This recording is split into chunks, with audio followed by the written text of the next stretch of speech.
अब तक हम लोगों ने जो कुछ भी पढ़ा है, अब तक हम लोगों ने जो कुछ भी पढ़ा है उस पर आधारित प्रश्नों को देखा। अब हम लोग आगे की ओर बढ़ते हैं। आज हम लोग शुरू करेंगे अर्थ मूवमेंट यानी भू संचलन।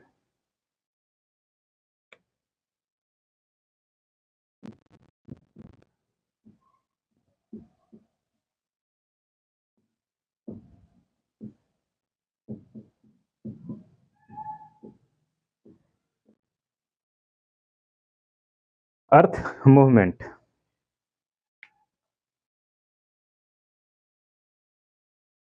पृथ्वी की सतह अस्थायी एवं परिवर्तनशील होती है, जिसके कारण विभिन्न स्थल स्वरूपों में परिवर्तन एवं नवीन स्थल स्वरूपों की उत्पत्ति होती है। इनके परिवर्तन की दर में भिन्नता पाई जाती है।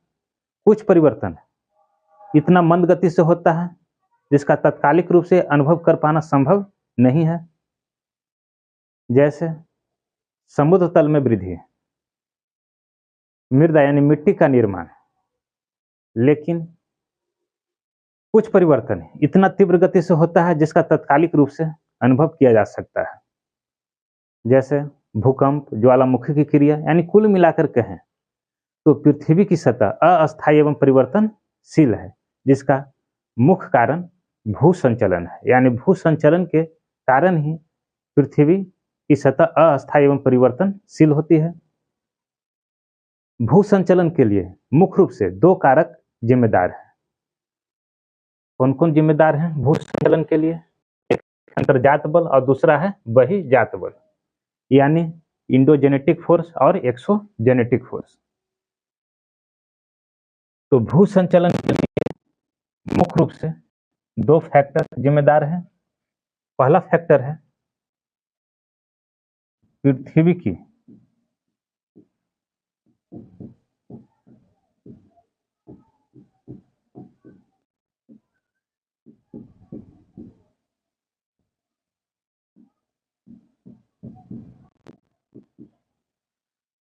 पहला फैक्टर है पृथ्वी की आंतरिक परतों द्वारा उत्पन्न बल। पृथ्वी की आंतरिक परतों द्वारा उत्पन्न बल। और दूसरा फैक्टर है बाह्य कारकों के द्वारा उत्पन्न बल।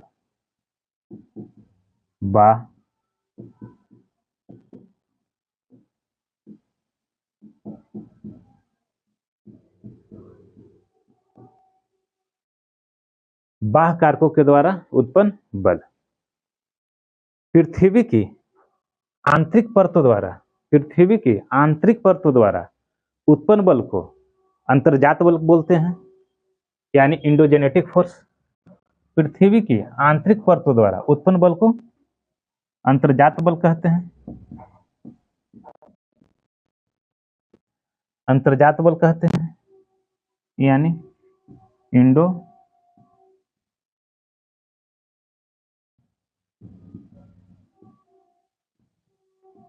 Endogenetic force.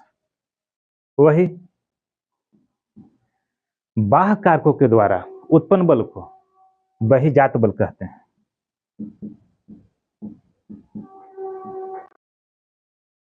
जात बल यानी एक्सोजेनेटिक फोर्स।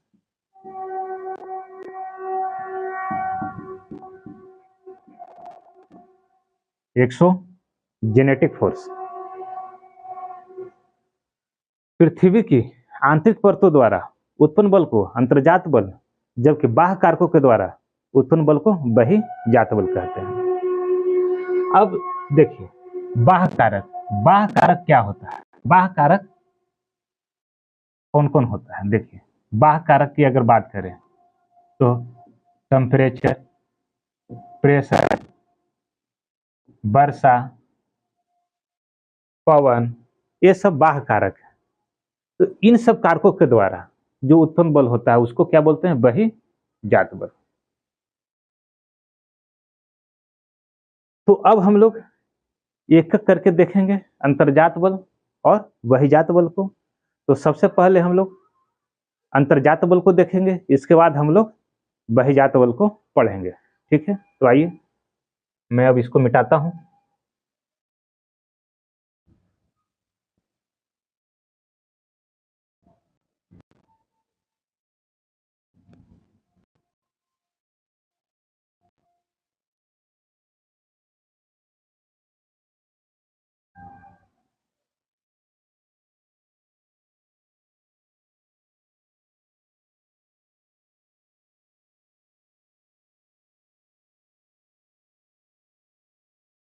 अब हम लोग अंतर्जात बल को देखेंगे। बल की तीव्रता के आधार पर अंतर्जात बल को दो भागों में बांटा गया है। बल की तीव्रता के आधार पर अंतर्जात बल को दो भागों में बांटा गया है। एक आकस्मिक संचलन और दूसरा है पटल विरूपण संचलन। आइए देखते हैं। अंतर्जात बल यानी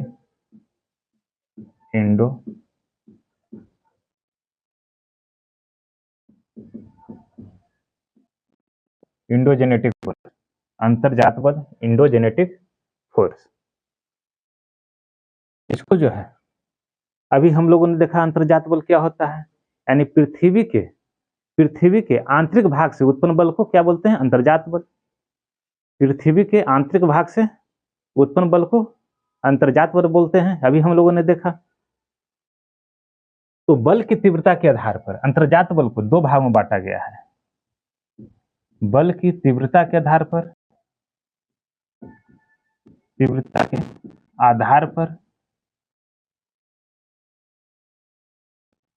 बल की तीव्रता के आधार पर अंतर्जात बल का वर्गीकरण। बल की तीव्रता के आधार पर अंतर्जात बल का वर्गीकरण।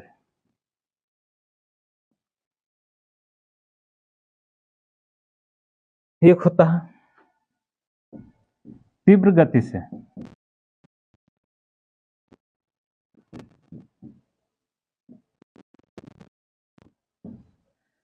गति से उत्पन्न संचलन को हम लोग बोलते हैं आकस्मिक संचलन।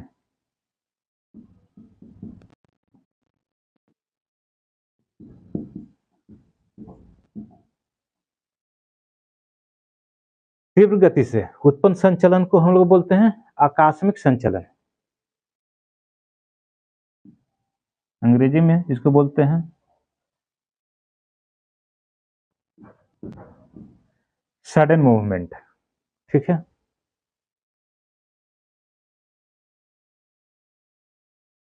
और धीमी गति से उत्पन्न संचलन को धीमी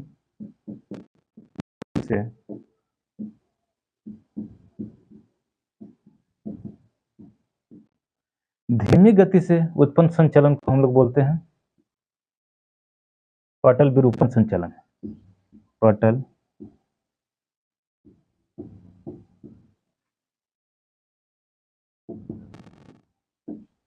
पटल विरूपण संचलन यानी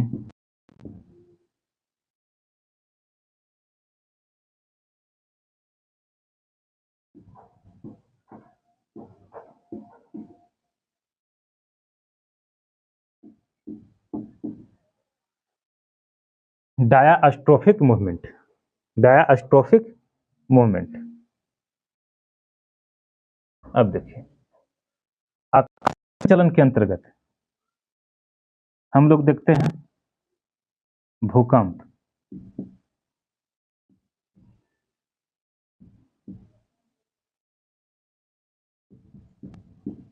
अर्थक्वेक,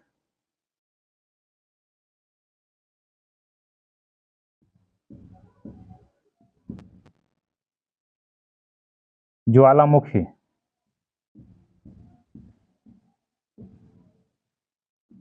वोल्केनो,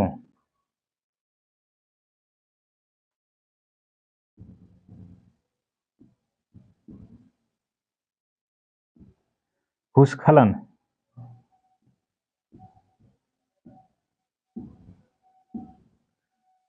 यानी लैंडस्लाइड। ठीक है। आकस्मिक संचलन के अंतर्गत हम लोग देखते हैं किसको, भूकंप को, ज्वालामुखी और भूस्खलन को, लैंडस्लाइड, वोल्केनो, अर्थक्वेक। अब आइए पटल विरूपण संचलन। पटल विरूपण संचलन के अंतर्गत तीन क्रियाएं होती है, यानी पटल विरूपण संचलन को तीन भागों में बांटा गया है। एक है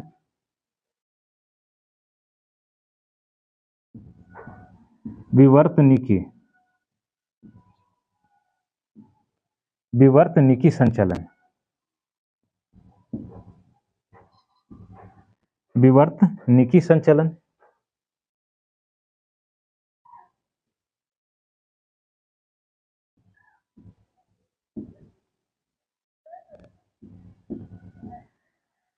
यानी टेक्टोनिक मूवमेंट। एक होता है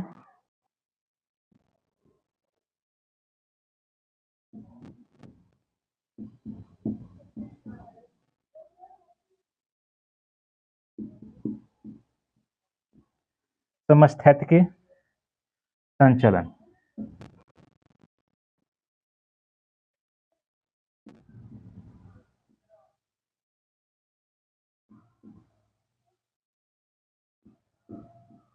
आइसोस्टैटिक मूवमेंट। एक होता है सुस्थैतिकी संचलन, सुस्थैतिकी,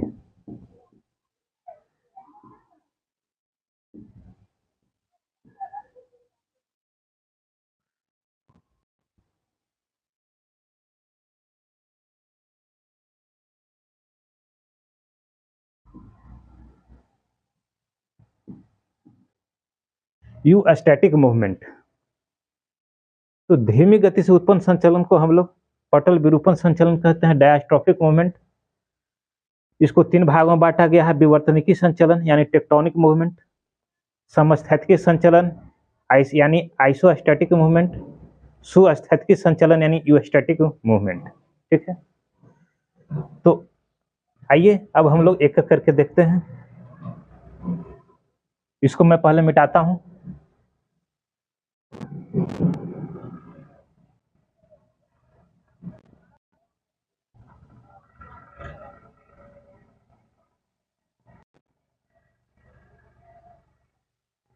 विवर्तनिकी संचलन, विवर्तनिकी संचलन के द्वारा स्थल स्वरूपों की उत्पत्ति होती है। विवर्तनिकी संचलन द्वारा क्या होती है?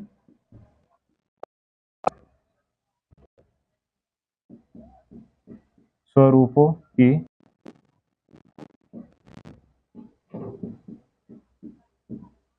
उत्पत्ति होती है। विवर्तनिकी संचलन द्वारा स्थल स्वरूपों की उत्पत्ति होती है। समस्थैतिकी संचलन, अब देखिए समस्थैतिकी संचलन, समस्थैतिकी संचलन द्वारा, समस्थैतिकी संचलन द्वारा पृथ्वी की सतह संतुलन की दशा को प्राप्त करती है। समस्थैतिकी संचलन द्वारा पृथ्वी की सतह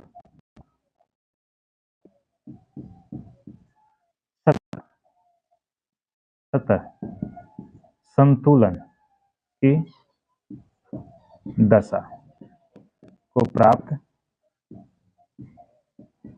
करती है। पृथ्वी की सतह, समस्थैतिकी संचलन में पृथ्वी की सतह जो है संतुलन की दशा को प्राप्त करती है। अब हम लोग देखेंगे सुस्थैतिकी संचलन। सुस्थैतिकी संचलन, सुस्थैतिकी संचलन में, सुस्थैतिकी और समस्थैतिकी संचलन में दोनों में सेम प्रोसेस है। समस्थैतिकी और सुस्थैतिकी संचलन में दोनों में सेम प्रोसेस है, केवल अंतर इतना है कि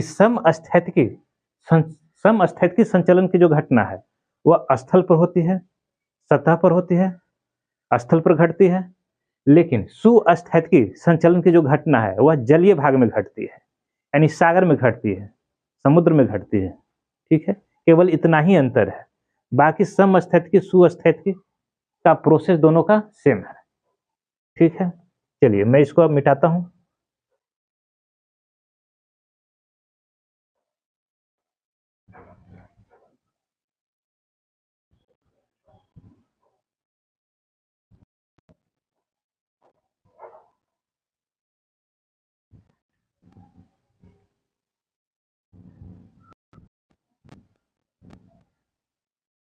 विवर्तनिकी संचलन यानी टेक्टोनिक मूवमेंट।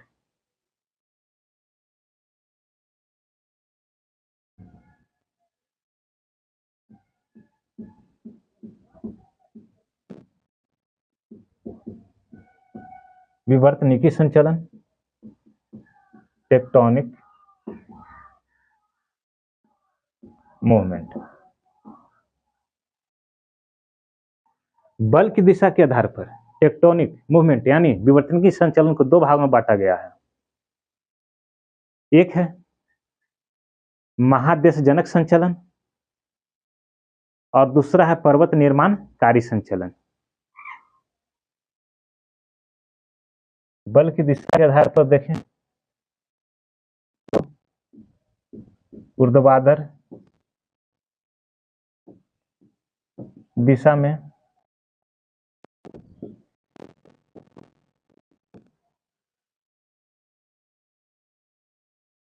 ऊर्ध्वाधर दिशा में उत्पन्न संचलन को हम लोग कहते हैं महादेश जनक संचलन। महादेश जनक संचलन यानी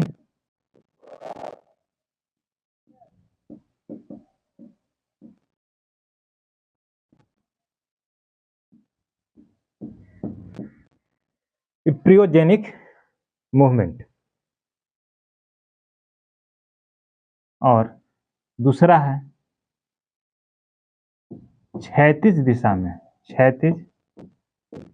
में उत्पन्न संचलन। क्षैतिज दिशा में उत्पन्न संचलन को हम लोग बोलते हैं पर्वत निर्माणकारी संचलन।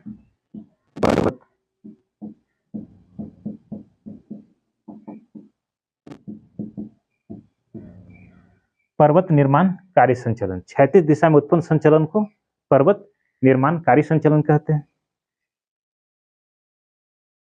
इसको बोलते हैं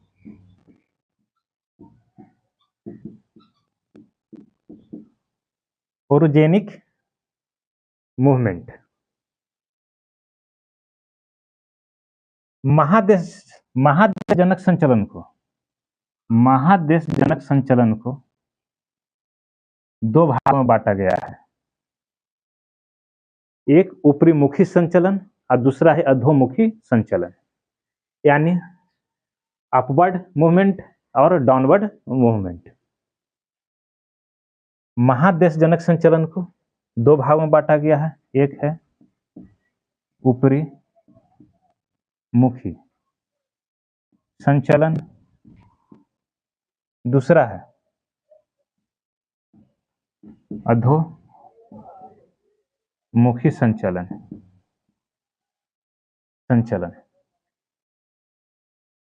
ऊपरी मुखी संचलन यानी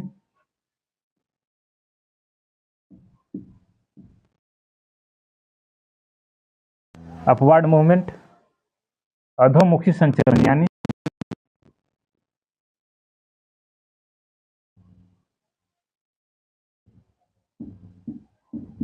डाउनवर्ड मूवमेंट। ऊपरी मुखी संचलन के अंतर्गत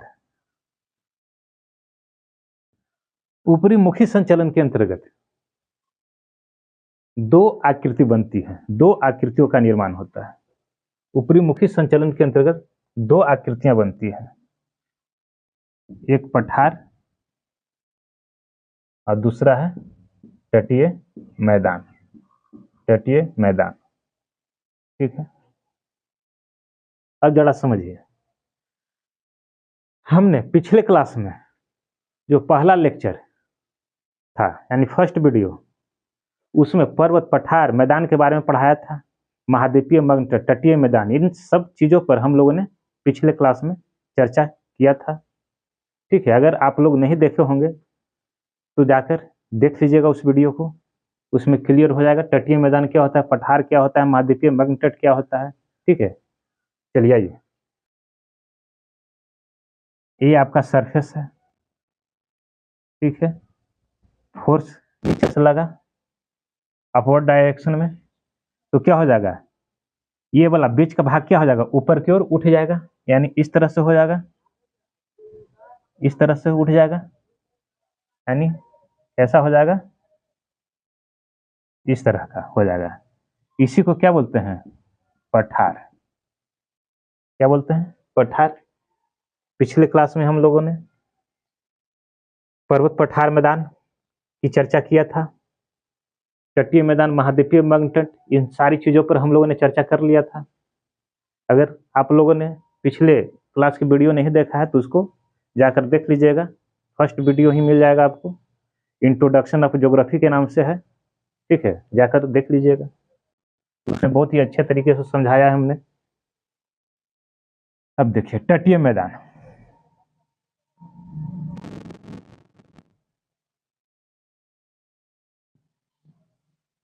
ये जो है ये मैदान है, ये सागर है, जल से भरा हुआ है, ठीक है। ऊपर की ओर क्या हो, फोर्स लगेगा, फोर्स लगेगा तो ये वाला जो भाग है, ये वाला जो भाग देख रहे हैं, ये क्या हो जाएगा, ऊपर की ओर उठ जाएगा, यानी ऊपर की ओर क्या हो जाएगा, ये वाला भाग ऊपर की ओर उठ जाएगा, है ना, ऊपर की ओर उठ जाएगा ये वाला भाग, यानी इस तरह का हो जाएगा।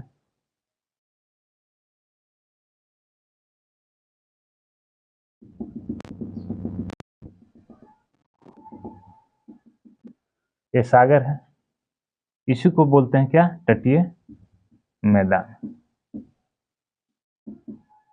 मैदान नीचे से फोर्स लगा, ये वाला भाग क्या है, उठ गया, यानी इस तरह का हो गया, देखिए तटीय मैदान, ठीक है। अब देखिए, अब हम लोग देखते हैं पर्वत निर्माण कार्य संचलन को, ठीक है। इसको मैं पहले मिटाता हूं, इसके बाद हम लोग देखेंगे पर्वत निर्माण कार्य संचलन को देखेंगे हम लोग।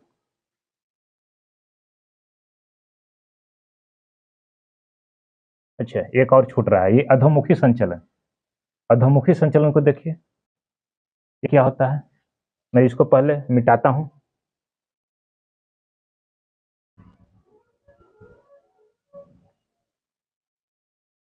अधोमुखी संचलन को देखिए, यानी डाउनवर्ड मूवमेंट। अधोमुखी संचलन के अंतर्गत,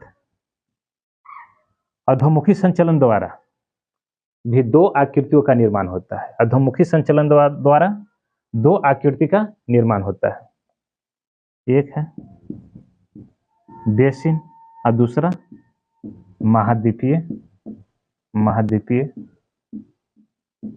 मग्न तट, ठीक है। देखिए ये आपका सरफेस है, डाउनवर्ड डायरेक्शन में, नीचे की ओर यानी डाउनवर्ड डायरेक्शन में फोर्स लगा तो ये वाला जो भाग है, बीच का भाग क्या हो जाएगा, धंस जाएगा, नीचे की ओर धंस जाएगा, यानी इस तरह से हो जाएगा, इस तरह से धंस जाएगा, यानी कि कैसा हो जाएगा, इस तरह का, है ना, इस तरह का हो जाएगा, यानी बेसिन नुमा आकृति का हो जाएगा। बेसिन जो आप लोग के घर में भी लगा हुआ रहता है, सुबह सुबह उसमें मुंह वगैरह धोते हैं, फेस वगैरह धोते हैं, ठीक है, वही बेसिन है, यानी बेसिन का आकार का उसी का रूप ले लेता है ना। अब देखिए महाद्वीपीय मग्न तट, इसको देखिए, समझिए।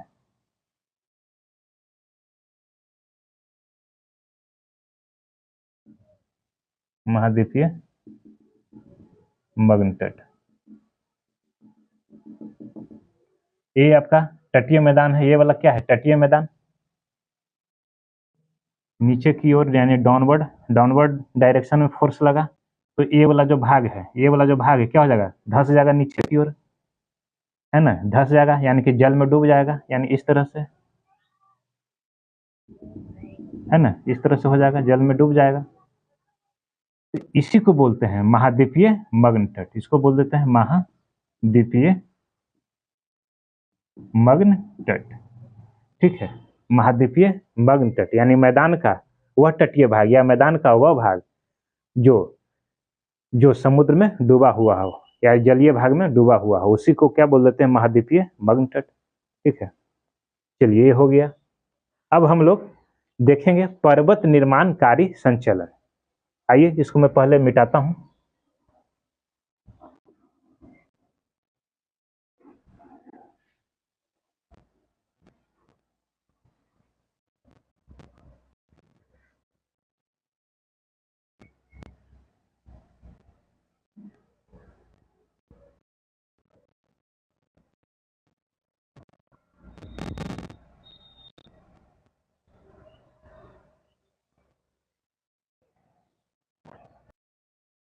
अब हम लोग देखेंगे पर्वत निर्माणकारी संचलन। अब हम लोग क्या देखेंगे? पर्वत निर्माणकारी संचलन।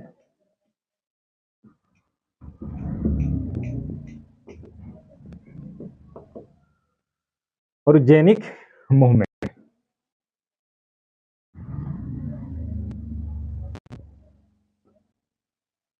इसमें दो तरह का बल होता है।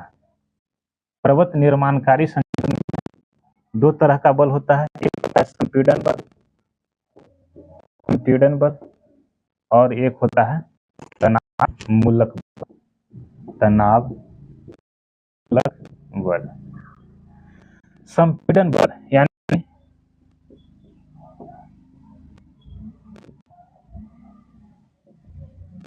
कंप्रेशन फोर्स,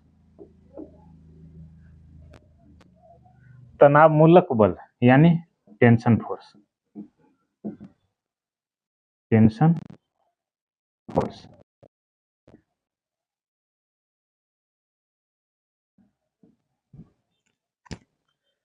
संपीड़न बल द्वारा,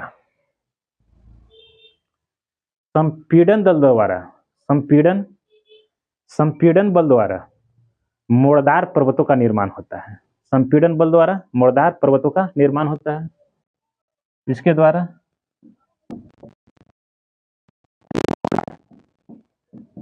पर्वतों का, मोड़दार पर्वतों का निर्माण होता है। ठीक है, देखिए इधर से फोर्स और इधर से भी फोर्स, यानी दोनों तरफ से फोर्स लगेगा तो क्या हो जाएगा? इसमें बलन की क्रिया होगी, मोड़ पड़ेगा। जैसे देखिए ये है, इस पर मैं इधर से भी फोर्स लगाऊं और इधर से, यानी दोनों तरफ से इस पर मैं फोर्स लगाऊं तो क्या होगा? बलन की क्रिया होगी, यानी इसमें मोड़ पड़ेगी, कुछ भाग ऊपर उड़ जाएगा, कुछ भाग नीचे धंस जाएगा, है ना? यानी मोड़दार पर्वत का निर्माण होगा। यानी किस तरह से होगा? देखिए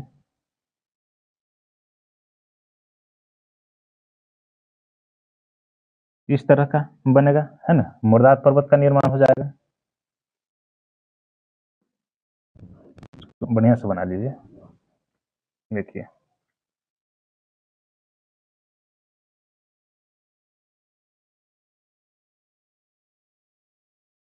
इस तरह से मोड़दार पर्वत बनेगा।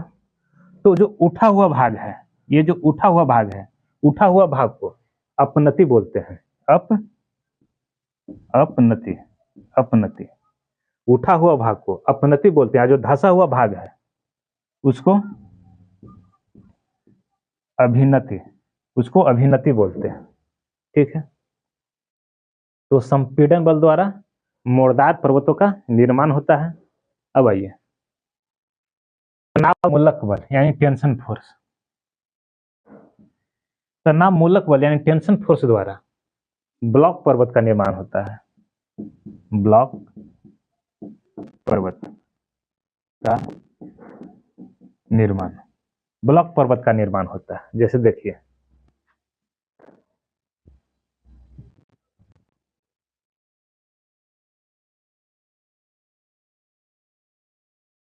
यह है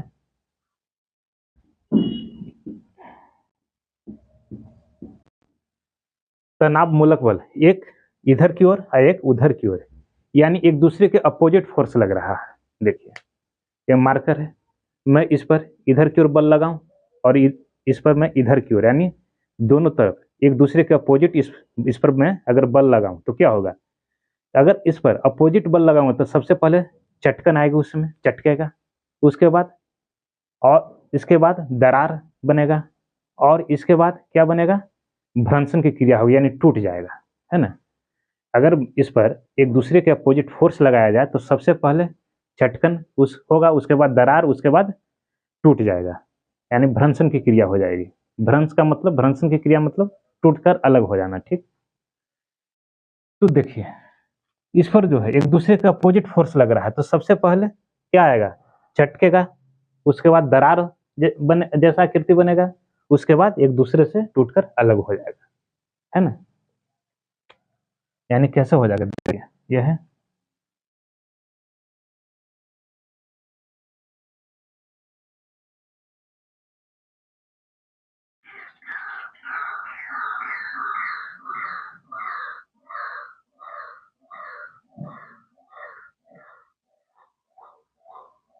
इस तरह का आकृति बन जाएगा। दोनों एक दूसरे के अपोजिट फोर्स लग रहा है, तो क्या होगा, चटकन दरार और भ्रंशन की क्रिया टूटेगा, तो बीच का भाग क्या होगा, हो जाएगा टूटकर, बीच का भाग टूटकर धंस जाएगा, नीचे की ओर धंस जाएगा। देखिए जब फोर्स लगेगा तो बीच का भाग टूटकर क्या हो जाएगा, धंस जाएगा, धंस गया। ठीक, तो जो निकला हुआ भाग है, जो पर्वत का निकला हुआ है, देखिए ये निकला हुआ है, ये निकला हुआ है, तो जो निकला हुआ भाग है उसी को बोलते हैं ब्लॉक पर्वत। तो इस क्या हो जाएगा, ये वाला, इसको क्या बोलेंगे, ब्लॉक पर्वत, ब्लॉक पर्वत।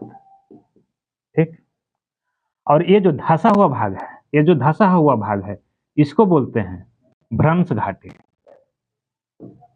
इसको बोलते हैं भ्रंश घाटी। ठीक है, भ्रंश घाटी। तो चलिए, हमने अंतर्जात बल को पढ़ा, अब अगले वीडियो में हम लोग बहिजात बल को पढ़ेंगे, है ना, यानी एक्सोजेनेटिक फोर्स को अगले वीडियो में हम लोग देखेंगे। तो आज के लिए इतना ही, ठीक है। तो चैनल को आप लोग लाइक शेयर सब्सक्राइब कीजिए, है ना, और लोगों को भी बताइए ताकि इस चैनल से जुड़कर लाभ उठा सके, है ना। तो ठीक है, मिलते हैं अगले वीडियो में।